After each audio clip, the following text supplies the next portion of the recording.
Сәлеметсіңдер ме балалар? Бүгін біз 3-ші сынып қазақ тілінен 99-шы сабақты өтеміз. Нәтиже сабақ тақырыбы. Бірінші тапсырма мәтінді мұқият тыңда. Абай Қарқаралыдан қайтып келген соң күні-түні кітап оқыды.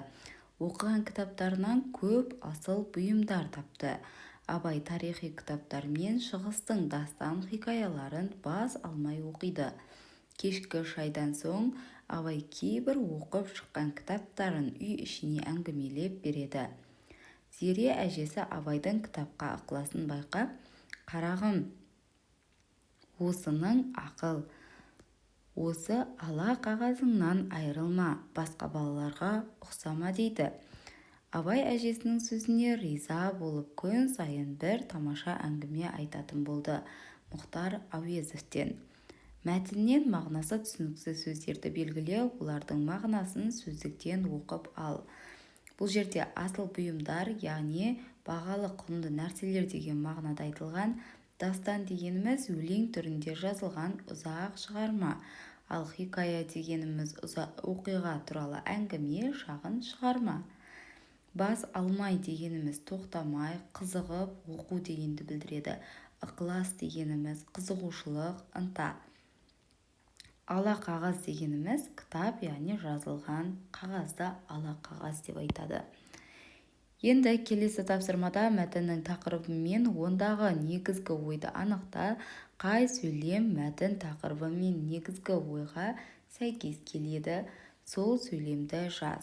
Бір істі бастасаң, аяқсыз тастама, кітап білім бұлағы. Бұл жерде мәтіннің тақырыбын білімге құштар Абай деп атасақ болады. Бұл жердегі негізгі ой білім адамды дамытады деген негізгі ой ретінде айтылып тұр. Ал тақырыпқа сай келетін сөйлем бұл жерде кітап білім бұлағы дегеніміз тақырыпқа сай келеді, және бір істі бастасаң аяқсыз қалдырма дегенде бізде сәйкес келіп тұр. Бірақ көбірек бізде кітап білім бұлағы деген сөйлем осы мәтін тақырыбына келеді.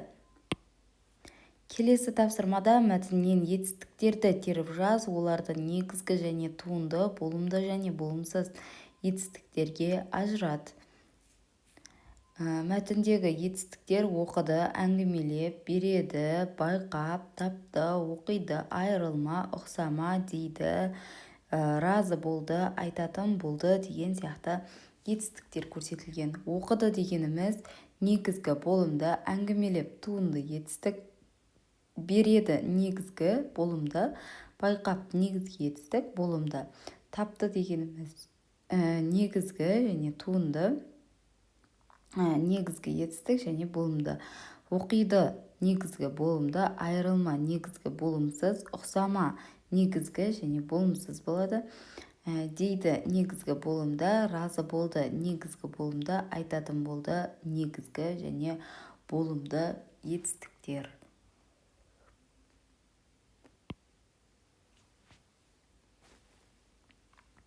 Енді келесі тапсырмада қарамен жазылған сөздердің сын есім екенін дәлелде.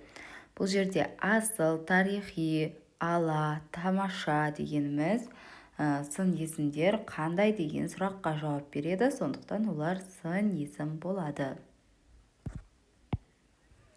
Келесі тапсырмада мәтін мазмұны бойынша ақпараттың дұрыстығын анықта. Абай күні-түні кітап оқыды. Яғни бұл сәйкес келеді. Ол үй ішіне әңгімелеп берді. Ол да сәйкес келіп тұр. Зере әжесі Абайдың кітап оқуға деген ынтасын байқамады. Бұл қате пікір. Ол басқа балаларға ұқсап өз деді. Бұл да қате жауап. Абай әжесінің сөзіне риза болды. Ол күн сайын бір әңгіме айтатын болды. Яғни бізде екі дұрыс емес нұсқа бар екен. Зере әжесі Абайдың кітап оқуға деген ынтасын байқамады. Ол басқа балаларға ұқсап өз деді деген пікірлер жалған пікір. Келесі тапсырмада суреттерге қара, суреттердің мазмұнына сәйкес келетін сөйлемдерді төмендегі мәтіннен таңда. Көлдің жалғасында кішкене қайықтар тұр. Балалар қайыққа мініп серуендеп жүр.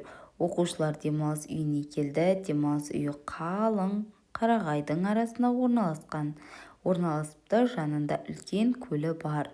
Яғни бұл жерде бізде бірінші оқушылар демалыс үйіне келді. Демалыс үйі қалың қарағайдың арасына орналасыпты, жанында үлкен көл бар. Көлдің жағасында кішкене қайықтар тұр.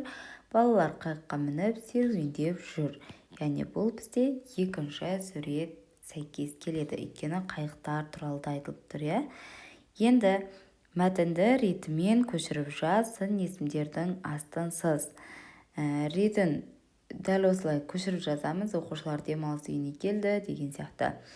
Енді сын есімдер бұл жерде үлкен сызамыз, кішкене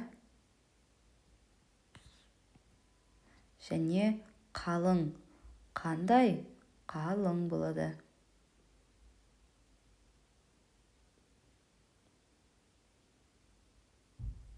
Оқушылар демалыс үйіне демалыс үйі қалың. Яғни қалың, үлкен және кішкене деген сын есімдер бар.